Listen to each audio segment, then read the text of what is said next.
Okay, one thing I did notice, one thing you'll see here, right here. So look at that. Our frame is too long, not a problem. So if you're going to do this yourself, and I'll show you on the other one I did.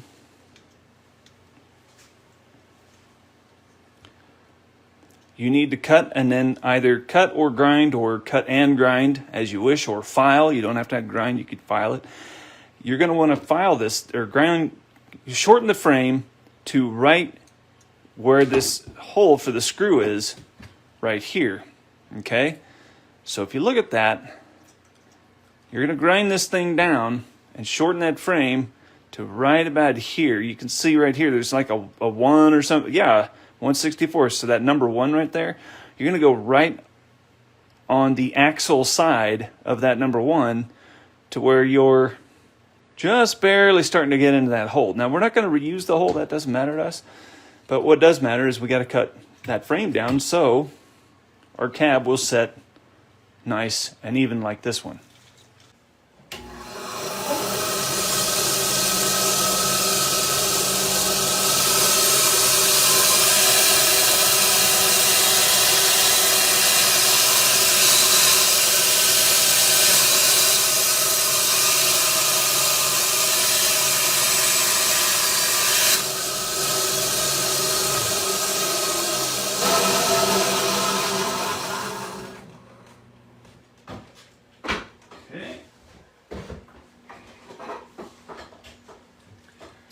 Next, we're going to, can I get you over there?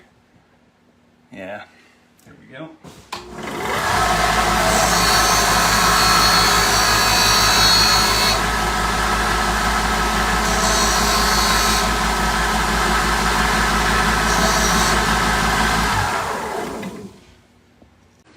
One thing I did forget to do is we do have to take these fenders off, but we'll do that in a moment.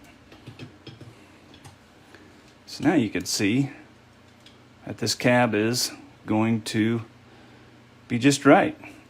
Now, you would not have to reuse, you don't have to do like the next steps I'm going to do. If you are satisfied with these wheels, you could leave them on there. You don't have to change them out. But you will see some options on how you can customize this, make it look a little different. Those bigger tires are going to fit that fender well tight, but they do look, they could be acceptable on this particular build.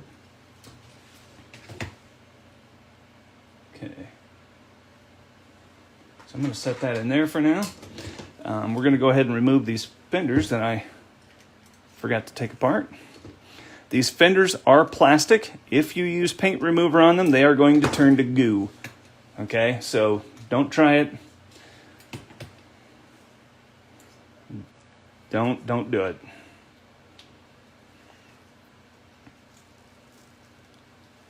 So these we will have to rough up with some lacquer thinner on a rag, kind of get this shiny paint off of them a little bit, and then we can prime and paint them as we want.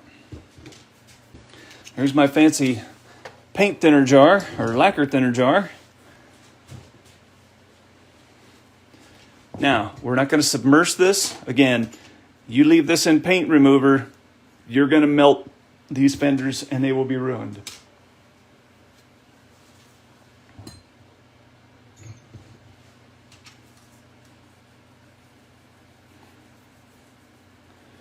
But we can certainly take our time and get some of this white paint off of there. We may not get it all. It does seem to me on this particular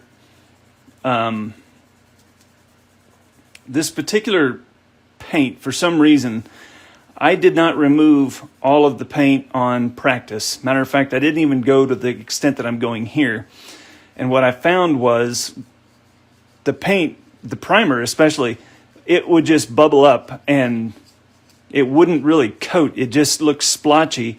And I was using rubbing alcohol to kind of wipe everything down and get my finger, all the oils from my fingers off of it and just kind of take the shine off, which, the shine come off. That was great, but man, getting that paint to lay down was just a bear. It was a mess. So on this particular one here, what we're doing, we're going to go ahead and we're just wiping the paint off, and we're not going to hurt the plastic doing what we're doing here, okay?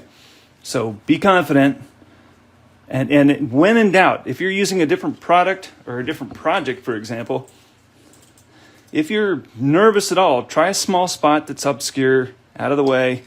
No one's going to see it. You won't think about it. And just dab a little bit and just try it, okay? That way you're not fully committed, and you can get a little practice in and see if it's actually going to work or it won't.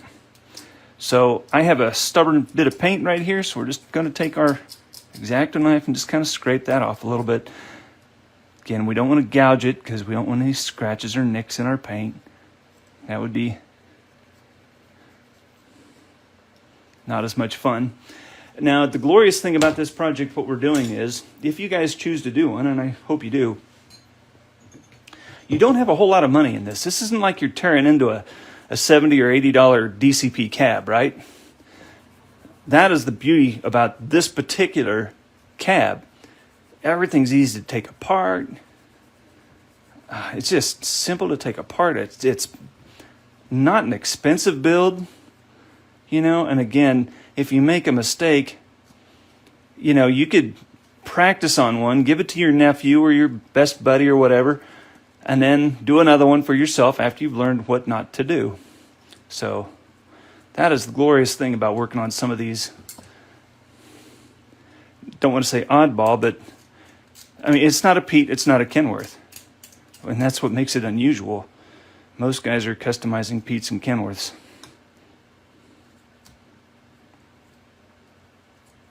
And a lot of guys are using the Diecast Promotions brand, and those are spendy, not gonna lie.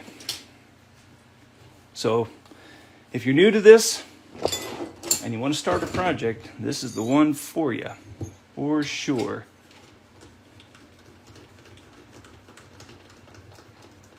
So we're just gonna wipe and wipe and wipe here.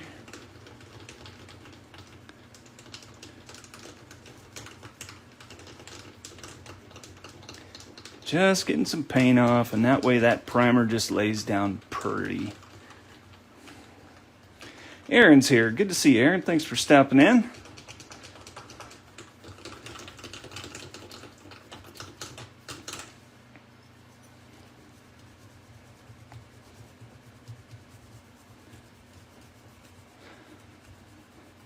Normally when I'm doing this too, I'll usually wear a rubber glove. I don't want all these chemicals on my fingers. I guess I'm cheating, not doing what I normally do tonight.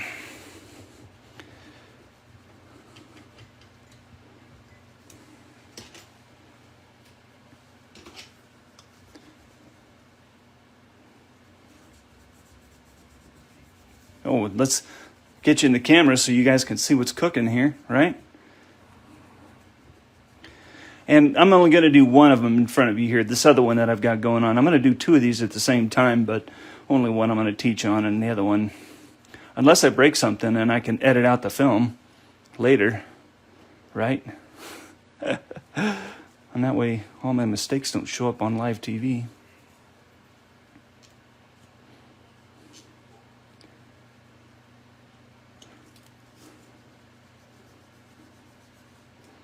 Okay. So right now, this is kind of sticky and it's rough. That's good.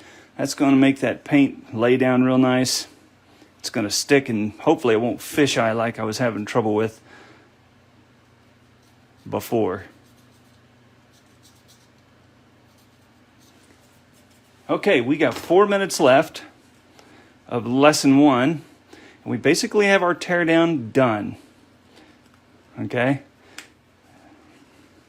And we have our die-cast parts in lacquer thinner, and then we have this one stripped down. It's ready to go to prime, so we can prime this whole thing if we want right now, or you can wait. But anyways, you can prime this, and then we're ready for the next steps. If you want, here in the last few minutes here, since we're going to work in 15-minute increments, we can just go ahead and pull these tires off right away. All these got to come off.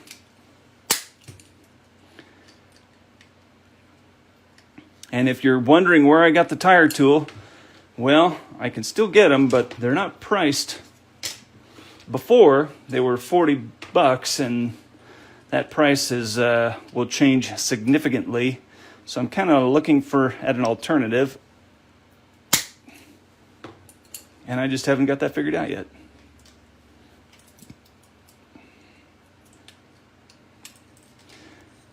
Okay, whoops, that didn't come off. Ah, come on now. Everything was going so well. I thought you loved me. I'm not going to push on that die cast too much. I don't want to break anything. Well, let's try again. There, we got it. Okay. There. Okay, I'm going to put Canada coated floats on the front. I have my own 3D printed chrome 10-hole bumper, and then I've got Canada coated 2-hole buds for the back, and then I have another 3D printed item for this lift axle that goes on the back. But we'll get to that next time.